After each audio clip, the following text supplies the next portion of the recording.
Sounds like you had a wonderful holiday, did you? I hope you did. I had a very quiet New Year's. I stayed home and watched Bruce Jenner's ball drop. Hey, who's ready for a little free speech in America? His face looks weird, but oh well. Because I tell you something, if there was a theme to the news in the time we were off, it would be no joking. No joking. There are people in the world who just don't like you joking about them. You know, North Korea, they don't like it. These assholes in Paris who shot cartoonists this week, they don't like it. And as a jokester, I just have to say, the world needs to stand as one. And to quote the immortal Dick Cheney, say, go fuck yourself. And let me tell you something. The incredibly courageous staff of this French magazine, Charlie Hebdo, I'm probably pronouncing that wrong, but we all know who they are. They said that loud and clear this week because they announced yesterday not only are they going to put out the next edition on time, but with 1 million extra copies. Oh my God. Yeah, I mean, my heroes. Compare that to Sony, who pulled the interview after one online threat. Congratulations, Sony. You put up less resistance than the French. Wow.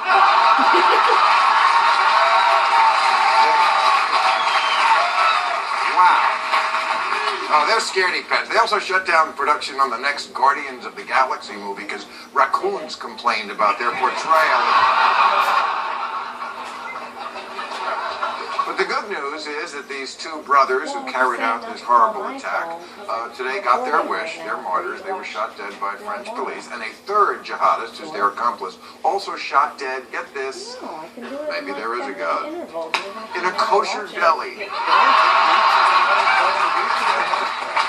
I just hope that the last thing that went through this guy's head, other than the sound of the bullet, was an old Jewish woman complaining that the brisket is too fatty.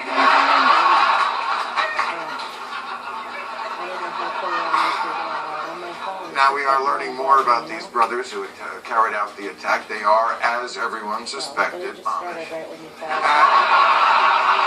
Well, you know what? Howard Dean said the other day, he said they're not Muslim terrorists.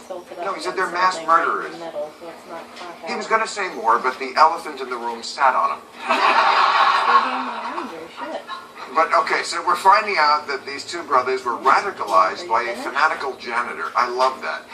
Because you know what? A janitor, he must have the inside track on what God wants because God made him a janitor. Last year he put out a fatwa on gum.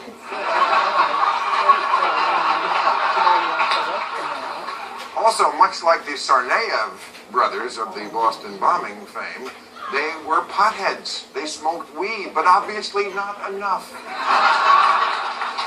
I tell you, far be it from me to make fun of religion. But only religion could ruin getting high and looking at cartoons. Eli! Eli! Take that sweater off and hang it on your Meanwhile, this week closet, over in please. Syria, ISIS Stop harassing a people. street magician. Finally, we're on the same page. I have to think Charlie Hebdo would like that joke.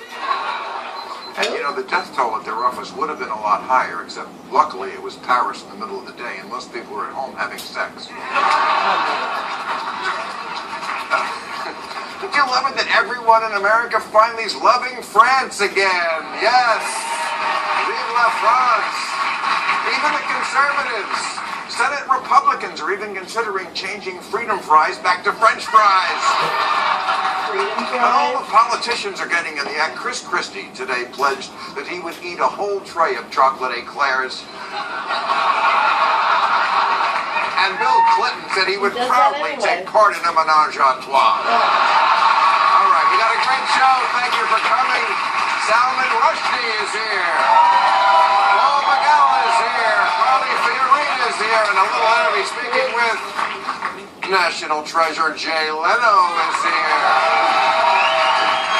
But first up, he has been Nerdist, who's at midnight on Comedy Central, aired 11:30 after The Daily Show, January 12th through the 15th. Our friend Chris Hardwick. There he is. Hey, Bill, welcome back. Nerdist. How are you, Nice to see you, pal? man. Nice to see you. Great to see you. All right. Well, you Okay. know, we wanted to have you here because one of the big stories while we were off is all this hacking that's been going on. Yes. Not just Sony, but remember Target got hacked earlier in Yeah. the year. People lost all their accounts. Well, and not only that, but over the holidays there was a hack against Xbox and PS4. A group of hackers called Lizard Squad basically denied people the ability to sign on to Xbox Live and PS4. And as a gamer, that really sucks because you don't want to go outside and have to talk to people and engage in any way.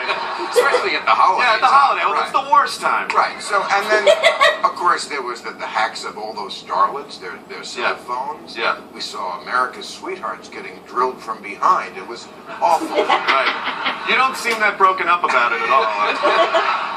So I guess, you know, what people are asking, even me, who's not a nerdist like you, is how do we protect ourselves? What do you do so that it doesn't happen to you?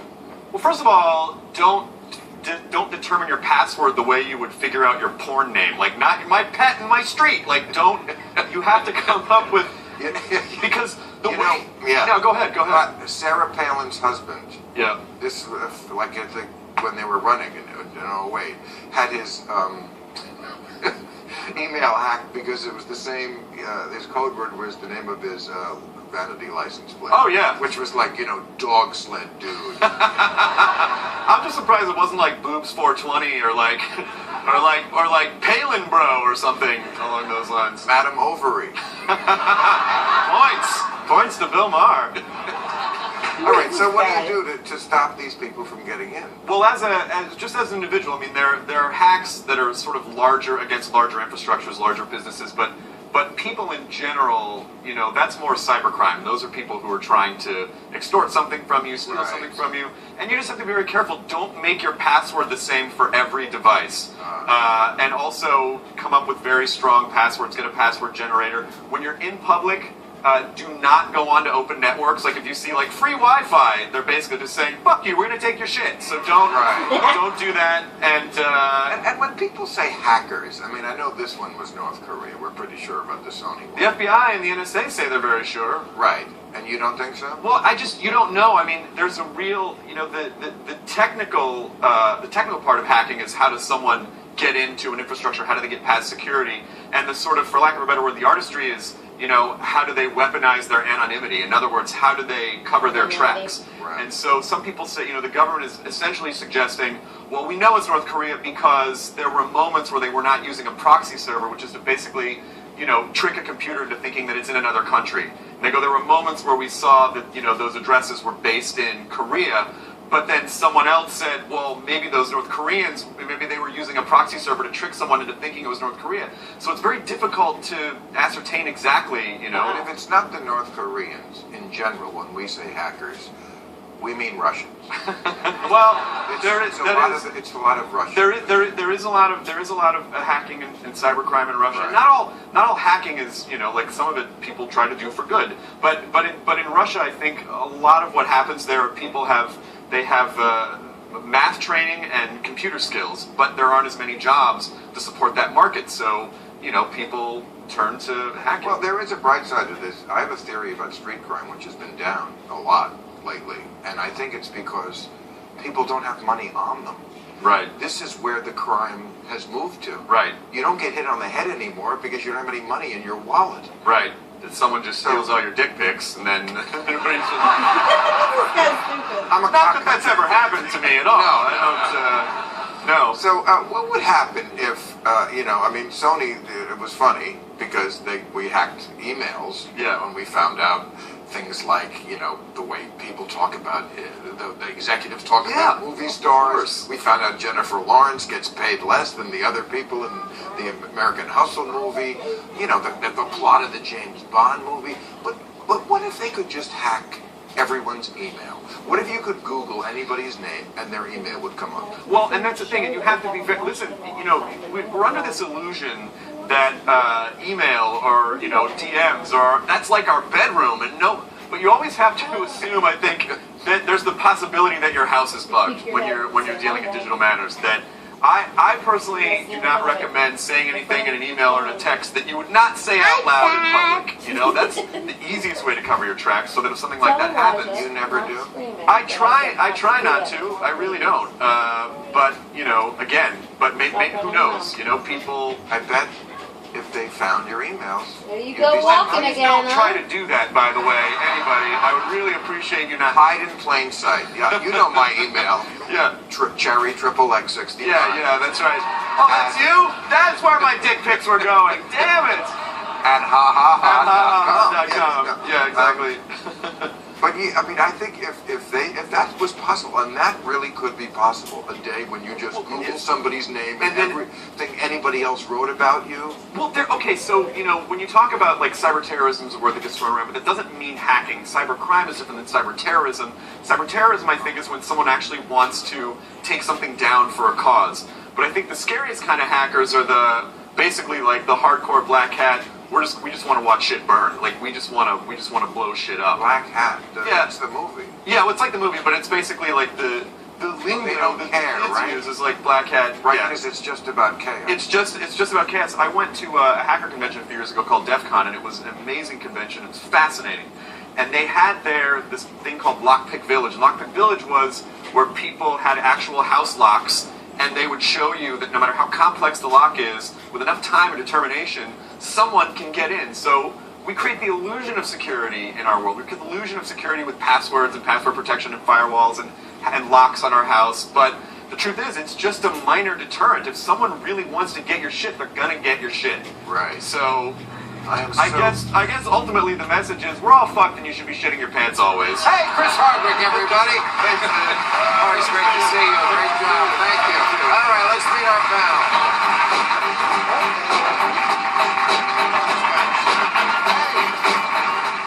There they are. He is a CNN commentator and a Democratic strategist. Our friend Paul Begala is back with us. Hey, Bill. How are you, my friend? She is the ex-Hewlett-Packard CEO who now chairs the Unlocking Potential Project. Our other great friend, Carly Fiorina, is back here. How you doing? And our returning champion is the literary icon whose upcoming novel, 2 years, 8 months, and 28 nights will be out this fall. Salman Rushdie's over here.